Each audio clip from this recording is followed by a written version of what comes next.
Assalamualaikum. Bismillahirrohmanirrohim. Allahumma sholli wa salim ala Sayyidina Muhammad wa ala ali Sayyidina Muhammad. Saudara-saudaraku yang dicintai Allah, kisah tentang negeri Saba yang dipimpin seorang ratu cantik bernama Ratu Balqis. Berawal dari kisah Nabi Sulaiman dan para prajuritnya yang sedang beristirahat ketika melakukan sebuah perjalanan panjang, seekor burung yang bernama burung hudhud ditugasi untuk mencari sumber air. Di tengah perjalanan, burung hudhud bertemu dengan burung yang lainnya. Sialnya ia pergi bersama burung itu. Burung hudhud tak kunjung datang menemui Nabi Sulaiman. Nabi Sulaiman, yang sudah menunggu, mencari-cari keberadaan burung itu. Ia merasa kesal bahkan ingin menyembelihnya apabila nanti burung hudhud kembali. Beberapa saat kemudian, datanglah burung hudhud. Singkat cerita, burung hudhud tidak jadi disembelih karena ia membawa sebuah kabar pada Nabi Sulaiman. Kabar itu tentang apa yang burung hudhud lihat selama kepergiannya. Burung hudhud menceritakan bahwa ia melihat sebuah kerajaan yang dipimpin oleh seorang ratu yang menyembah matahari. Bersama kaumnya, mendengar berita itu, dengan segera Nabi Sulaiman menulis sepucuk surat dan menyuruh burung hudhud untuk mengirimkan surat itu kepada Ratu Balqis di kerajaan Saba. Surat itu berisikan perintah untuk beriman kepada Allah dan meninggalkan sesembahan lain selain Allah. Mendapati surat itu, Ratu Balqis mengumpulkan para petinggi kerajaan. Mereka mengadakan pertemuan. Di antara para petinggi itu ada yang mengusulkan untuk berperang melawan Nabi Sulaiman. Akan tetapi Ratu Cantik yang penuh hikmah itu tidak langsung menyetujui usulan para petinggi kerajaan. Ratu Cantik yang masih berusia muda itu lebih memilih untuk menjajaki seberapa kuat Nabi Sulaiman dan para tentaranya. Ratu Balqis mengirimkan utusan kepada Nabi Sulaiman. Akan tetapi, utusan itu tidak datang dengan tangan kosong. Mereka membawa perhiasan-perhiasan yang paling mewah yang ada di Istana Saba.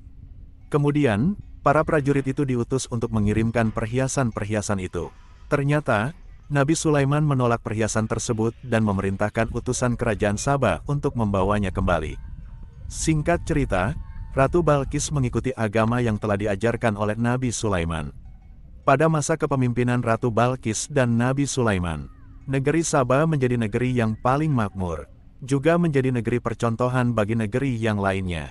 Terbukti dari hasil alam yang melimpah di dalamnya.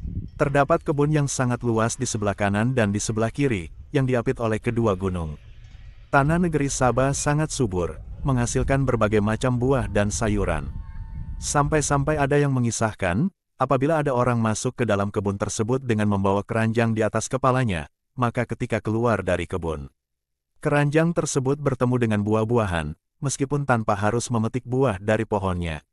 Ada kisah juga yang menyatakan bahwa di negeri Saba tidak ditemukan binatang seperti nyamuk, lalat, serangga, kalajengking, ataupun ular. Kemakmuran negeri Saba digambarkan, apabila ada orang yang bepergian 10 hari 10 malam di negeri tersebut, maka ia akan aman. Ia tidak akan kelaparan, meskipun tanpa membawa bekal sekalipun, karena ia dapat mengambil buah-buahan dan sayur-sayuran yang ada di sepanjang perjalanan.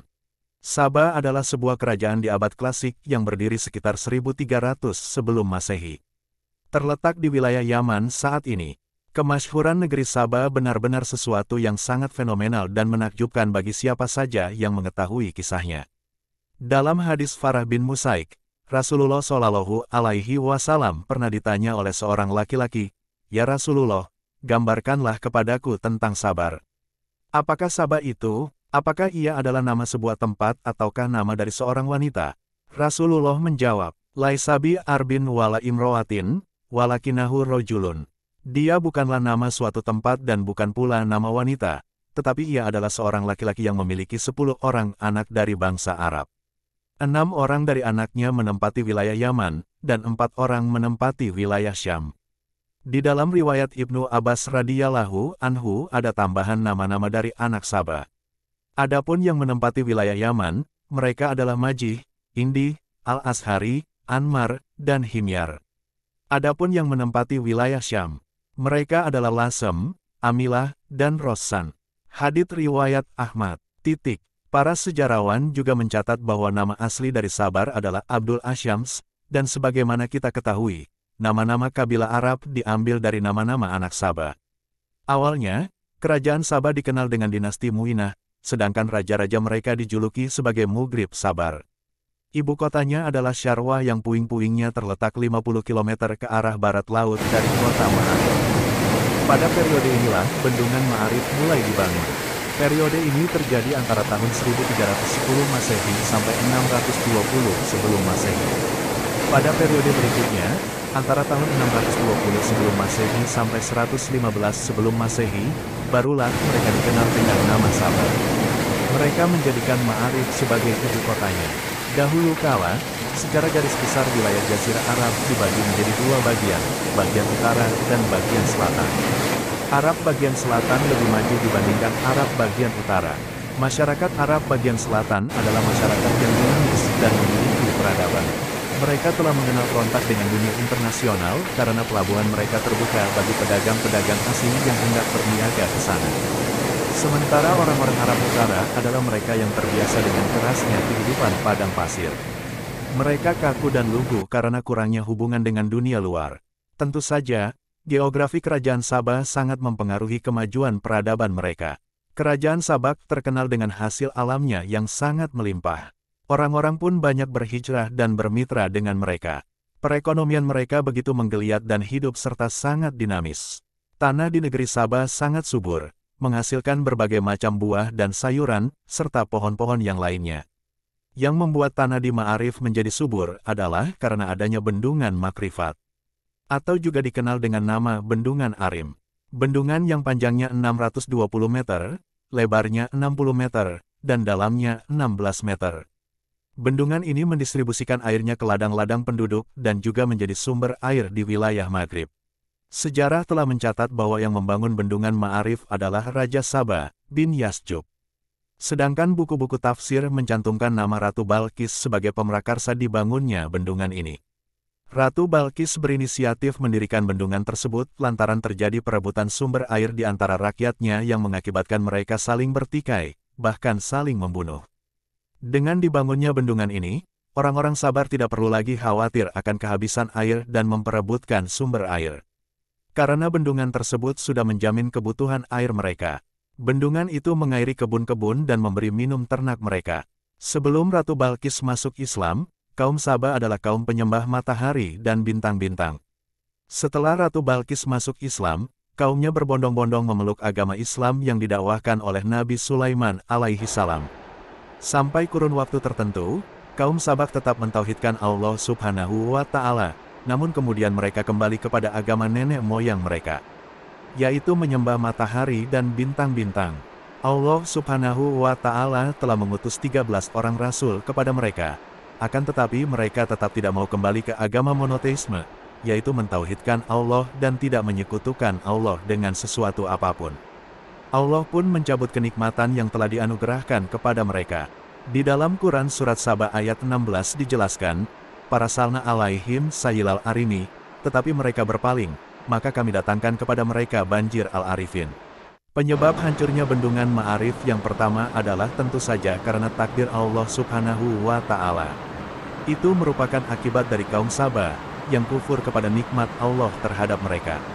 Akan tetapi, Allah Subhanahu wa Ta'ala seringkali menciptakan suatu perantara yang bisa diterima oleh logika manusia, agar manusia lebih mudah untuk merenungi dan mengambil pelajaran dari suatu kejadian.